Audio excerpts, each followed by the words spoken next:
नगरच्या कर्जत तालुक्यामध्ये तीव्र पाणी टंचाई निर्माण झाली आहे। तालुका दुष्काळी घोषित झालेला असताना देखील प्रशासनाकडून टँकरने पाणी पुरवठा होत नाहीये। आमदार रोहित पवार यांच्या कर्जत जामखेड एकात्मिक विकास संस्थेच्या माध्यमातून गेल्या 6 वर्षांपासून ग्रामीण भागामध्ये टँकरने पाणी पुरवठा सुरू आहे। आजही कर्जत तालुक्याच्या ग्रामीण भागामध्ये 40 टँकरनी पाणी पुरवठा सुरू असताना लोकसभेची आचारसंहिता जाहीर होताच प्रशासनाने हे सर्व टँकर बंद केले। त्याचा निषेध करत शासनाने पाणी द्यावं या मागणीसाठी नागरिकांनी तहसील कार्यालयावर मोर्चा काढला। या ठिकाणी महिलांनी तहसील कार्यालयावर मोर्चा काढला होता। महिला एवढ्या आक्रमक होत्या की तहसील कार्यालयामध्ये महिलांनी घुसण्याचा प्रयत्न केला।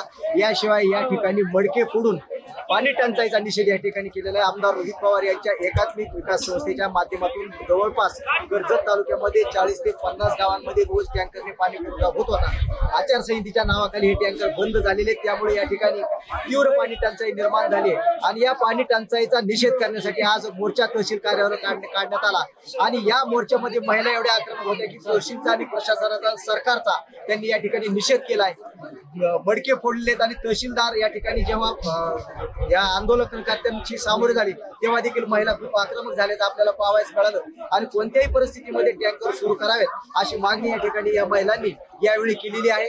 आणि आपण जर पाहिलं तर पाण्याची तीव्र टंचाई कर्जत तालुक्यामध्ये निर्माण झाली आहे आणि या टँकर बंद करण्याला राजकारणाचा वास येतो का असा प्रश्न आता सर्वसामान्य जनतेतून या ठिकाणी उपस्थित केल्याचं आपल्याला पाहायला मिळतं। कॅमेरामन सुमित बहिणमेसह गणेश जेवरे, कर्जत, अहमदनगर।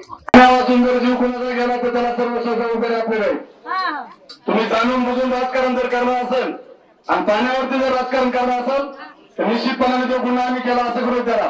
तुम्ही आमच्या जीवनाशी खेळू नका। पाणी हे सर्वस्व आहे आणि तुम्ही जाणून बुजून सांगता की खासगी संस्थेला पाणी देता येत नाही। गेली 9-10 वर्षाला ही संस्था पाणी देते आणि तुम्ही आता समोर जे राजकारण डोळ्यासमोर ठेवून जर बंद करणार असाल तर ही जनता तुम्हाला निश्चितपणे काही दिवसात दाखवून देईल। तुमच्या हातात टँकर चालू करायचे पण आमच्या हातात पण बटन दाबायचे हे पण आपण देण्यात ठेवा।